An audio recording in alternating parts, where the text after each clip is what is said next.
I have this on. So thank you for joining us on International Women's Day to celebrate Kenosha's Women of Influence. So we have Frances Kavanagh, who is a professor emeritus from UW Parkside, founding member of the Kenosha Women's Network, and a 20-plus year member of the Susan B. Anthony Women of Influence Award Committee. Carly McNeil, thank you, is the Kenosha County Deputy District Attorney and the 2022 Women of Influence Women to Watch Under 40 winner. And we have Jenny is the retired Chief of Staff for County Executive Jim Cruiser and the 2022 winner of the Women of Influence Business Government Nonprofit. So please join me in welcoming our speakers. Frances up first. Okay. Thank you so much. Thank you. And thank you for stepping in at the last minute. Short people, we know. Okay, I'm a history person, okay? So it had to have begun with a gleam in someone's eye, but as is the case for much of women's history, no one remembers who. Although some think it was longtime AAUW member and branch president Patty Sowens. And probably it was also, as usual, a collaboration of a few women who wanted it to happen. But the idea took hold. Let's get several prominent county-wide women's organizations, Kenosha Women's Network and the American Association of University Women, the National Organization of Women, and Quota Club together to sponsor a women's dinner. And so it came to pass. The event took place on March 11th, 1985, almost 40 years ago during Women's History Month. It was at Casa Capri, and Frances Weaver, a columnist and author, who had returned to college at age 58 and become a motivational speaker for women in midlife, was the guest speaker. The cost was $10 per person. By the following year, March 10, 1986, the dinner was at the Holiday Inn in Kenosha, and the guest was Jerry Grebe, a folk singer from Green Bay. And then, in the natural order of things, it evolved.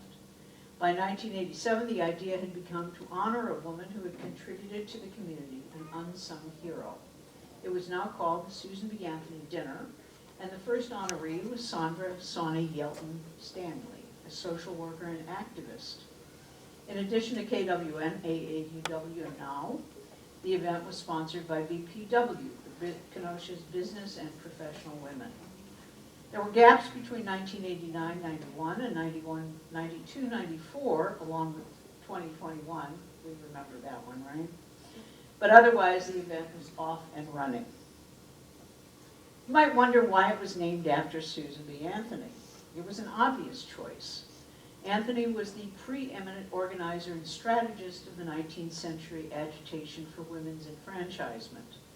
From 1851, when she met suffragist Elizabeth Cady Stanton, until the end of her life in 1906, Anthony worked full-time to build a political movement among women and direct it towards gaining equal rights.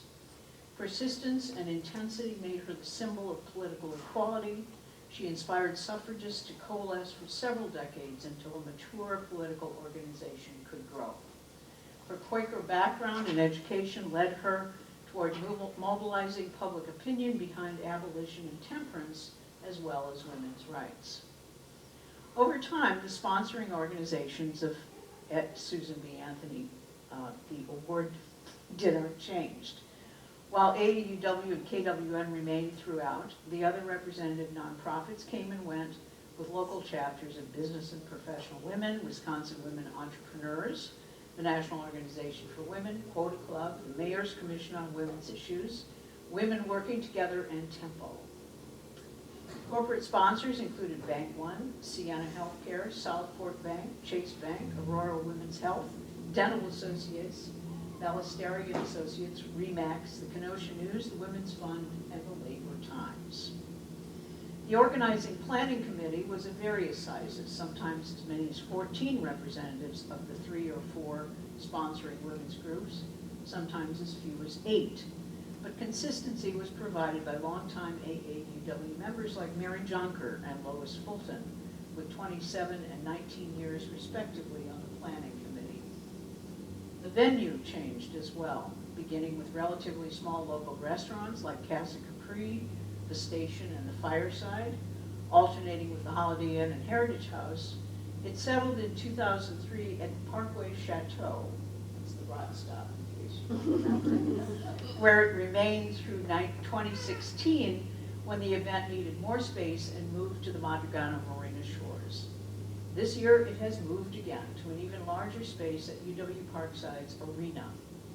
Attendance, which had been modest in the early years and in the hundreds during the early 90s, began to top 200 regularly in the 2000s and was over 300 after 2017.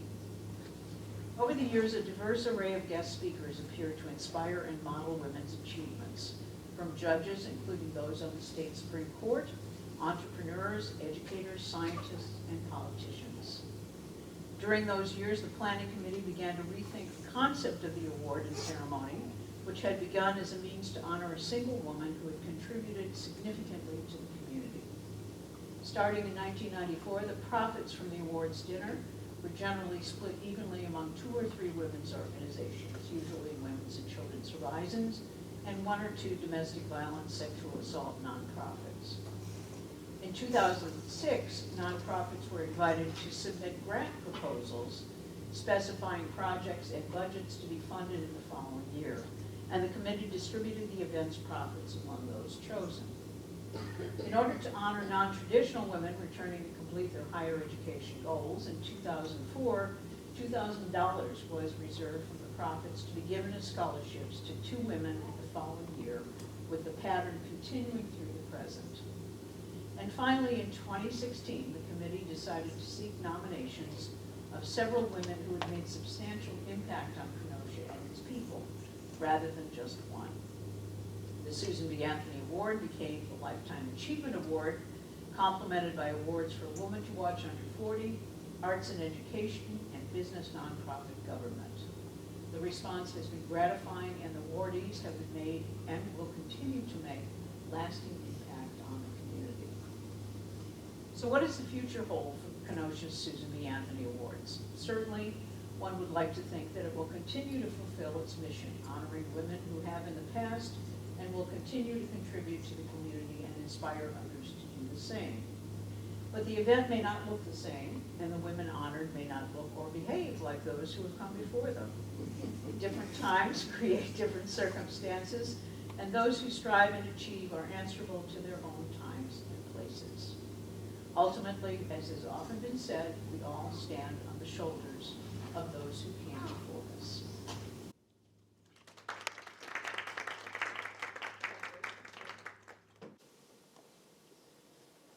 All right, so for those of you who don't know me, I am Carly McNeil. I am the Deputy District Attorney here in Kenosha County. And I was honored last year at the Susan B. Anthony Awards as the Woman to Watch under 40. I'm happy to report I'm still under 40 for a little bit longer. So last year's awards were wonderful. As we just heard, the awards have just attracted so many people.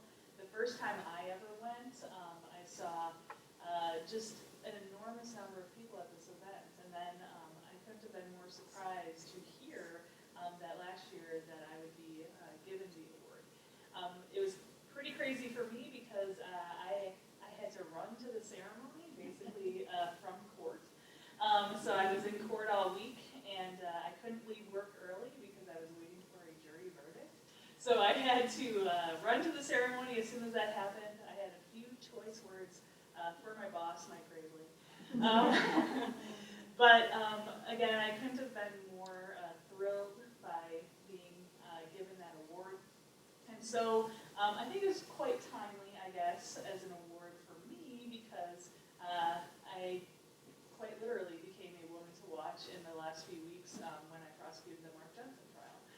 So I ended up on the internet, much to my dismay, and so very literally became a woman to watch in the year after receiving that award. And so one of the things that I think about when I think about the Susan B. think about sometimes there's people like myself who become more front and center, like in the district attorney's office as prosecutors. We tend to be in the limelight a little bit more. But I also think about the women who have dedicated themselves so much without really ever being someone who will be nominated for an award. So for example, when I prosecuted the Mark Jensen case, again, I'm the person on the internet, I'm the person who's in the courtroom, but I think of all the women in my office who just dedicated their lives for months to make sure that that case could be prosecuted. And so one thing that I think is really important in terms of women's contributions, we see women all the time perhaps drawn to or attracted to positions where they're not going to be front and center. So I think it is really important to acknowledge those women.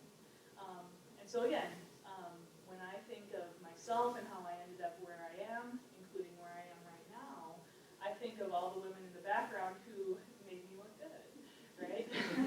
Who did the work, just as much as I did to get me to where I am.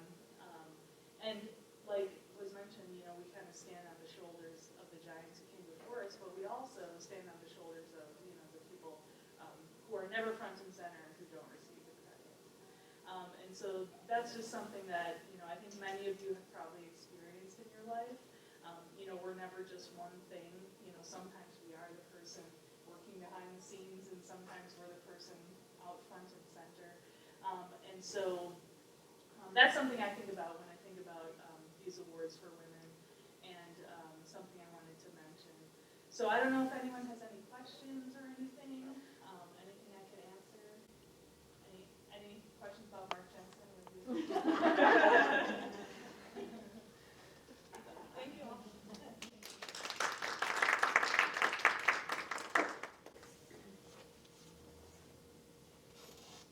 I'm Jenny Tunkeys. I'm retired former Chief of Staff for County Executive Jim Cruiser. And I just want to point out, it's good that I'm right after Carly, because this is actually a Laura Cox original, and she was a woman to watch a few years ago. So I'll just...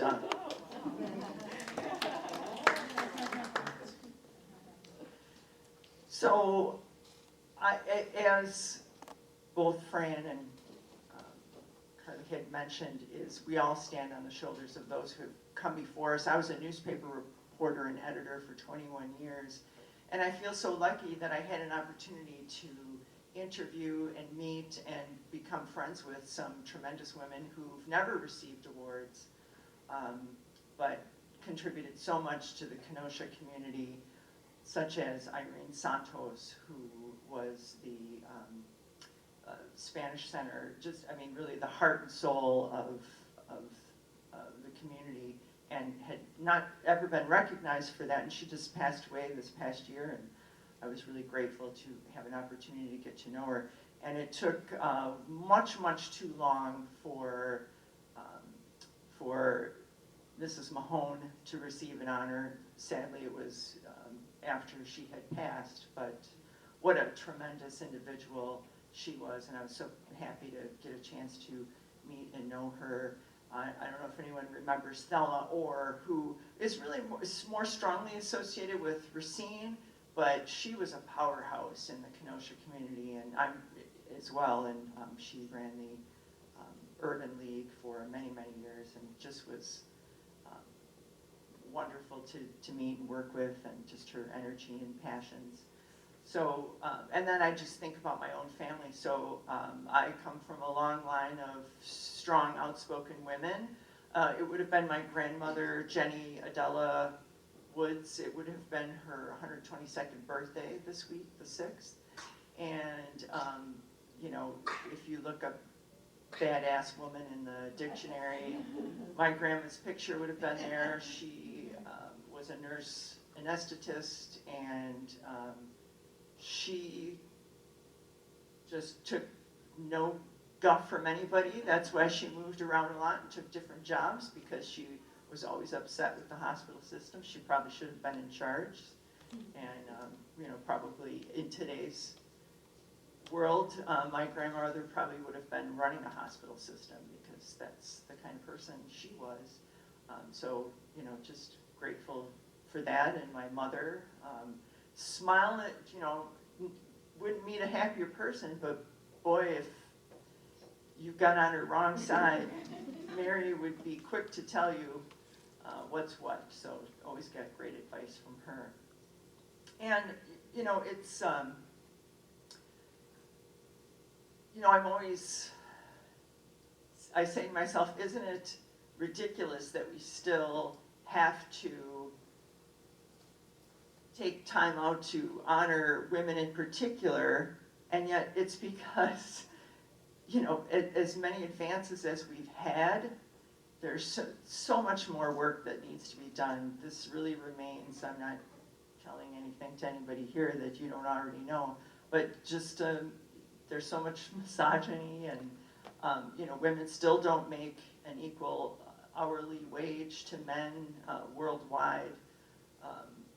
You know, there are still too few CEOs of companies. Debbie Ford, Chancellor Ford, who's receiving an award this year, still not, I mean, I think she told me 30% of all universities have a woman at the helm, and that's just far too few, and yet we haven't set up the systems really to support women yet, still today.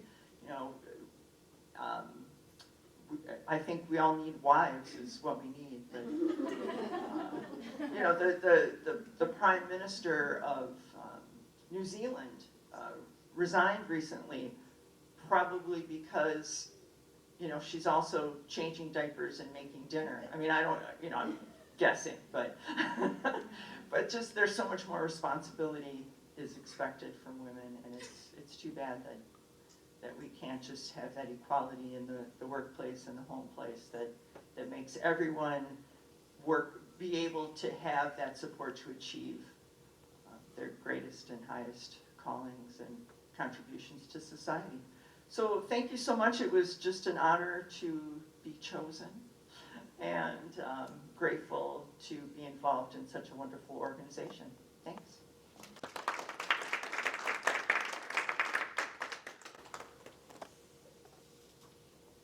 Okay, so we're going to open it up for any questions. Does anyone have any questions at all? I have a few to ask for the winners. What was your initial reaction to the phone call saying that you won the award? So my initial reaction, like I'm sure everyone else's, was surprise. Actually, Becky could answer this question too, because she was the person who called me. So it just came out of the total blue for me to hear this and to get this phone call. And of course, you know, I think, you know, we kind of think of the people who came before us, and so for me, you know, I thought also of my mother and my grandmother. And so another thing that I thought of is the amount of support that we get to get where we are, which is what, you know, I mentioned earlier. Because to me, it's always a surprise, right? You know, you're getting something, you're being recognized. And I think a lot of women feel that way. So that was my initial reaction to it, and now it just got in my head.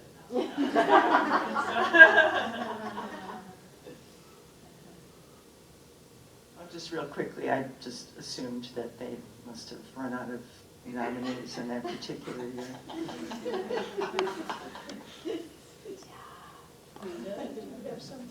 And you won a pretty exclusive award. What has made you keep going to be that award-winning woman over time, both past and present? Well, I have to pay the bills, so that's the number one reason. No, I mean, I think in terms of keeping going, you know, it is a little bit different to think that maybe people might recognize you or might have some eyes on you. And so one thing I think is more awareness, I guess, of being like a role model. And that's certainly true, you know, within the office that I work in. We have a lot of younger attorneys, new attorneys, and a lot of young women, you know, who work there. And, you know, I want them to feel welcomed in the attorney profession. And, you know, sometimes there's still concerns, you know, again, this is, the world we still live in, there's still concerns about, women being mistreated in professions like the lawyer profession. And so, one thing that I focused on afterwards is making sure that I was a role model for the younger women in my office as well. And, making sure that we stand up for, the women in the workplace. So that was a big deal for me. I would agree with that. I think it just motivates you to continue working toward honoring women, recognizing women, making sure that you're addressing issues when you have an opportunity, either in the workplace or in your own life or in the groups that you're associated with. My last question is, did you have an aha moment about receiving your award? Oh, that's a tough one. Well, for me, I had gone to the awards before, and I had seen, some of the award recipients. So I guess for me, it was to think, oh, somehow, I'm on the same list as these people.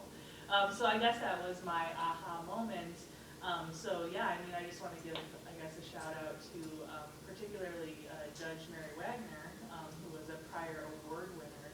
She was always a role model to me when I first came to the district attorney's office. Her courtroom was one of the first courtrooms I appeared in. And, I thought about her and how she could not have been more welcoming to young attorneys. And so to me then, when I hear, hey, I won an award, one of these Susan B. Anthony Awards, I'm like, oh my goodness, my name is going to be by Judge Wagner's name. Like, that's amazing. So that was my aha moment.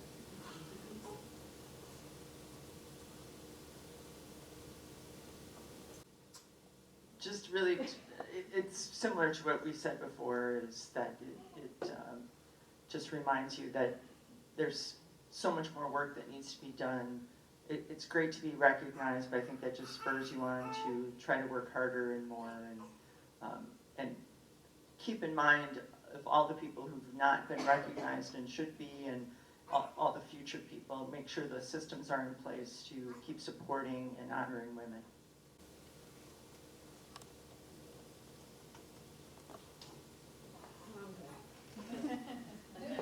That was my questions. I just want to thank everyone for joining us. If anyone else has any questions, open the floor. But thank you. And then the dinner is Friday, March 24th is the next award ceremony.